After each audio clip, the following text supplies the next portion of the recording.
Hello, everyone, and welcome to Mondays with Meg. I am so sorry that I'm human and that we're a little late this morning.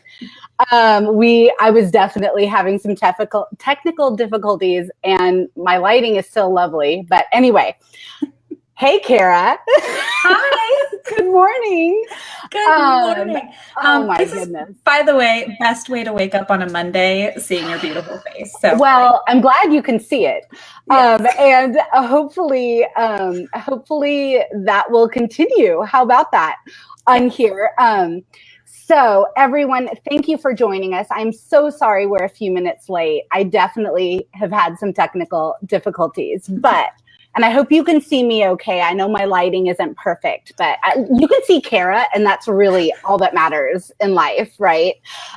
Okay, so guys, today we are talking about self-care. And if you don't already know my good friend Cara, I need to tell you, she is also Boho Berry.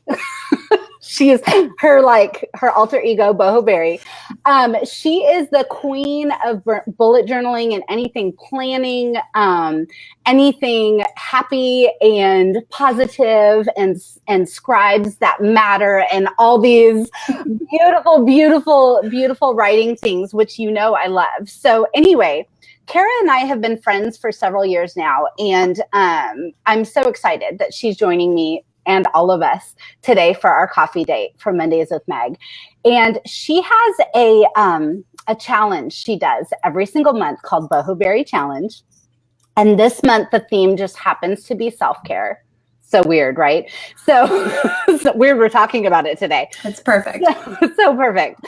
So what I would like to start with, Cara, if you don't mind, and please, friends, at any time, just chime on in with any of your questions, your comments, any of this fun stuff. I'm going to go ahead and make it so we can see the comments. Okay. So today is day 13 of your Boho Berry Challenge. And before I get into what day 13 is for this month, can you explain to us what the Boho Berry Challenge is, please?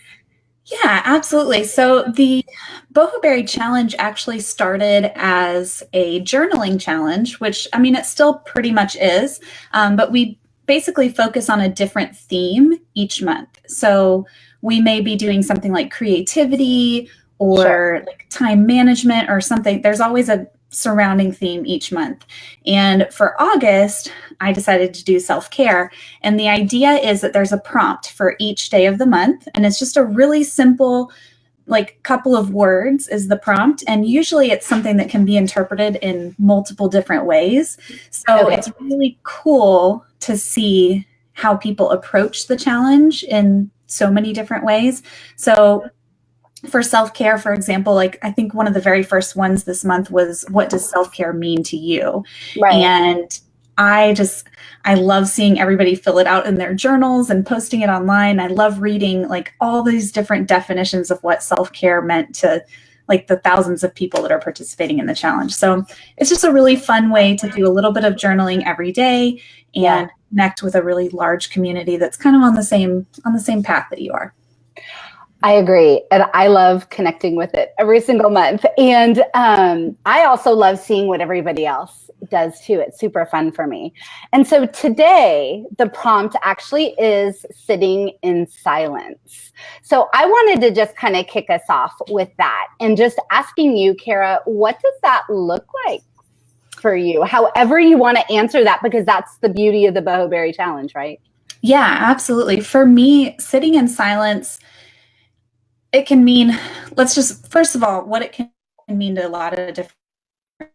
Sure. It can mean meditation. It can mean literally just sitting there and doing nothing for a few minutes. It can mean just taking time to appreciate the little things. Like maybe you're out on a walk and you see something really pretty. Maybe you just stand there for a minute and just enjoy it and absorb that. For me, sitting in silence is mostly meditation. And I do it every single morning as part of my miracle morning routine, which I've talked about a lot in the past. But that silence part is a huge aspect for me right when I wake up. If the weather's nice, I go sit outside for a few minutes, just sit cross-legged and just listen to the sounds that I can hear, listen to my breathing, kind of focus inside instead of on everything that's going on in my head. And just do that for a few minutes. And it doesn't have to be a lot, but it sets a great tone for the rest of my day in being able to kind of take some deep breaths and take a step back when things get crazy, because things get crazy all the time. That is constant. Yes. Yeah. So that daily practice for me of sitting in silence has kind of trained me that when things go haywire, I know I can just take just a minute, take a few deep breaths, calm myself down, and reapproach it from a new kind of standpoint. I love that. And I will tell you with my coaching clients, that's one thing that's like a non-negotiable for me, that I actually have them start this practice of every single day. I call it quiet time, where you take anywhere from 5 to 15 minutes to just be still and be present, and do that any way that works for you, whether that's meditation, prayer, going for a walk, and just being grateful, like anything, right? Yes. And it's interesting to me because number one, people, it's hard for people to do. It's really hard for them to take this time, especially, with our society, so fast paced and so like rushing to the next thing, always thinking of the next thing that you need to be doing, all of it. So I love that you built this into this month, especially around this time, because I feel like all the challenges that we did leading up to here kind of made it so this could even be possible for some people, coming from a life coach standpoint, because I do have clients that when they first start working with me, literally they're like, Meg, I got 2 minutes. And I'm like, great, tomorrow let's go for 3. Fine, because that's what's important, is that progress, not perfection. Yeah, and I absolutely designed it that way, because if you make that the first prompt of the month, people are going to be like, sit in silence. Like, what? Right, what like I'm out. Yeah, this is too hard. I'm done with this challenge. For sure. Oh, Boho Berry. Yes. And it is hard if you've never done it before and you have made a conscious effort to just be. Yeah. It's a hard thing to do. And it's our society the way it is now, that fast pace and having our screens on all the time, the notifications left and right. It's so hard. But once you get in the habit of doing it, it's amazing. Yes, I agree. For sure. Okay, well, so we do actually have a question that was asked ahead of time, which I love. Good job, Cindy. So Cindy asked, how can you make self-care a priority? She says, there are so many times where I've scheduled it and it just doesn't happen. I know how important it is, but I have a hard time finding time for me. So I wondered kind of if you had any thoughts on that, Cara. Yeah. And Cindy, I know you said you scheduled it. When I schedule something, to me, that is an appointment. That is a commitment. And it doesn't matter what else comes up. I mean, obviously, if someone's sick and I have to rush them to the hospital or something crazy, but it's an appointment. It's a commitment I made to myself. And that is time that I set aside to take care of myself. And I need to honor that. If other things are coming up that in hindsight, you're like, well, I had to get dinner started early because I forgot about so-and-so. I don't know, whatever comes up, those things to me are not worth sacrificing my time that I've scheduled with myself. It's taken me a lot of years to get to that point and to realize that if I keep skipping these time commitments I've made to myself, I crash and burn, and I crash and burn hard. Right. And getting to that point, like I've done it a couple of times in the last couple of years where I've just totally burnt out. And every time I'm like, duh, I wasn't taking care of myself. So I have kind of renewed that commitment for myself to not miss those appointments and absolutely make sure that I am getting what I need so that I can serve others as much as possible. Absolutely. And what was interesting to add on to this too is Kristen, our good friend that we met at the Boho Berry meetup, she kind of tagged on to Cindy and agreed, and then said that she also has the tendency then to make it a chore. For example, the example she gave was that she wanted to do yoga once a week because she loves it, but then she started stressing over getting there. And so then it loses its appeal. And then, she's like, and like, I think that's a common thing. And, what I've noticed is that not only like as a coach, but also in my own life, like it takes years to build up certain patterns, but we all expect everything to change like that. Right? Yeah. Like we forget that it might have taken like 10 years or 20 years or however long to build up this pattern of one thing that we're doing. And so we have to give ourselves some patience and some grace to know that it's going to take some time to unravel that pattern. So like, yes, yoga, awesome. And you love it and you want to do it, but maybe start with like, if you're not doing it at all, maybe sign up for just one class and then add another, and then add another. Don't just decide, I'm going to go 5 days a week now, because you're setting yourself up for this like self-sabotage, really. Yeah. I'm giggling because I've done that so many times. We all have, right? And like, we're worth more than that. So I love the idea of like, so for example, if self-care is not a habit for you right now, don't put the pressure on yourself to every single day I'm going to do self-care. Add self-care once a month. Add it once every 2 weeks. Add it once a week. Build up to it like you would really with any goal, so that it becomes a regular part of your life, not just a thing you're doing this month and then you're not going to do it again. Yeah. And one big thing that I've noticed recently is that self-care is not always necessarily fun. Right. Let's go there. Yeah. It's not always fun. Like for me this month, I made a commitment to get back to the gym, start lifting weights 5 times a week and do a little bit more cardio. And which is why I look like a hot mess right now, because I did that this morning. Yay me. But good job. It's not fun. Yeah. But I'm taking care of myself and I feel so much better after I work out, and I feel so much more ready to take on the day. So, I mean, it is fun in that aspect that I just feel amazing, but getting up at 5 o'clock in the morning to be able to do that before I start my day is right. I never want to do that. So. Right. Yeah. And that's so true. It's, it's discipline.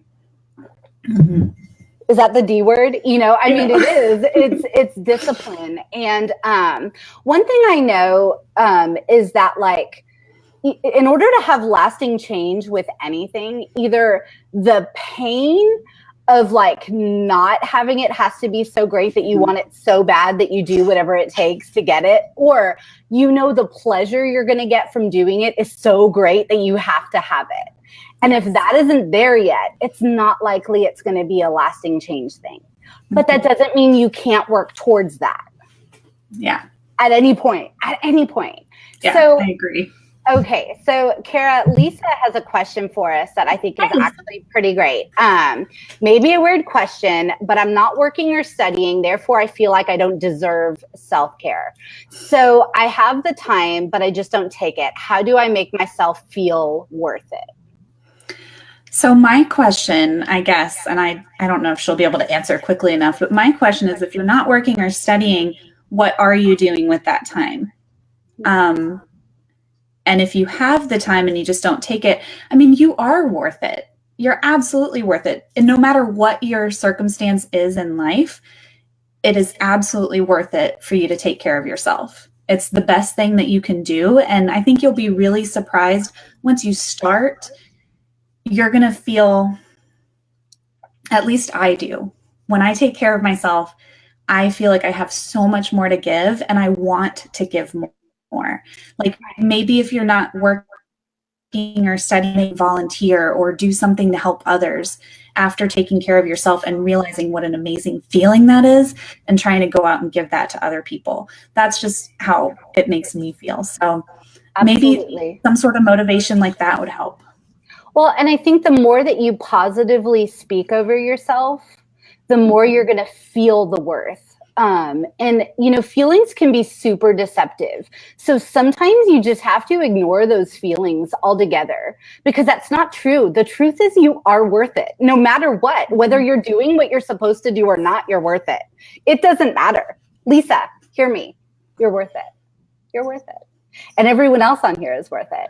And, I think that's a really good way to segue into the idea of, is self-care selfish? Because I think a lot of us have that thought process that, that crazy, I don't want to say it's crazy because I think a lot of us really feel that way because that's what society tries to tell us, right? Mm-hmm. Is that it's selfish. But I'm here to tell you guys, as a life coach, okay, that it is not selfish, because you absolutely, if you can't take care of you, you're not going to be what you need to be for everybody else that needs you to be who you are.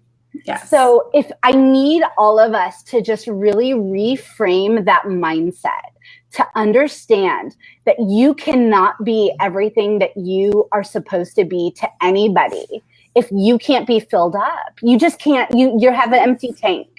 Yes, absolutely. And Lyndon commented and said something about feeling like she should always be hustling to get things lined up. So me time feels indulgent. It can feel indulgent. Yeah. Indulgent is not a bad thing. Yeah. It's not a bad thing. And you don't need to always be hustling. You don't. I mean, I know that there's all that whole hashtag girl boss and hustle and side hustle and all this stuff out there, especially if you're an entrepreneur in business right now. That's everywhere. And yes, it is important to hustle, but you don't have to be constantly in that state. And that's something that was really hard for me to learn because, I mean, I know a lot of you here follow me. I go, go, go, go, go. I put out product after content after video. And sometimes I just get going, and I can't stop. And that's when I burn myself out. But it's so important to take those breaks so that you can keep giving back and keep creating the content and things that you want to create. It's impossible if you don't take care of yourself. It's kind of like that saying, if mama ain't happy, nobody's happy. And I mean, guys, I'm like totally preaching to the choir, I know, but like I had 5 teenagers at one point under my roof in my life. I worked full time. My husband traveled all the time. I was in it to win it every day, like a mad woman. And literally, I don't think any of us would have survived if I didn't like somehow in there learn how to make self-care a priority, because once I got what I needed, I was able to give everyone else what they needed. And if I didn't, everything got out of whack. No, literally my whole house was like in an uproar. So I've been there and I've done that. For all of you commenting right now with the struggle to find the time, I'm going to urge you to make the time and talk to your people. Talk to everyone in your house and tell them what you need. And if you need to get outside help for that to happen, it's worth it. I promise you, it's so worth it. Any way that you possibly can. Talk to a friend, make a schedule together, do something to make sure that you're getting this time. And okay, so Melissa actually had an interesting question in here. Hey, Melissa. And she said, what is the most important lesson self-care has taught you? I think I've touched on it a little bit as we've been talking, but it's really just how important it is to take care of myself so that I can give back to others. I have always been like a very giving person, and it took me a really long time to realize that I can't keep being that way if I never take care of myself. I do everything I can for others, and those times when I don't stop and take care of myself, I end up miserable. And that's not how I want to feel after giving everything I possibly can to others. I want to feel enriched and fulfilled. And that's how I do feel when I'm also taking care of myself. Beautiful. Yeah. Thank you. Okay. So, guys, we're about at the end of our time, which makes me so sad because I really feel like we could sit here all day. We can talk for hours. Yes. And I mean, that would be great. I mean, I kind of don't mind doing that. But I am just so thankful for, number one, Cara, for you taking time with us this morning. I hope it filled you up a little bit. I know it did for me too. I'm like, come on, Monday, let's do this.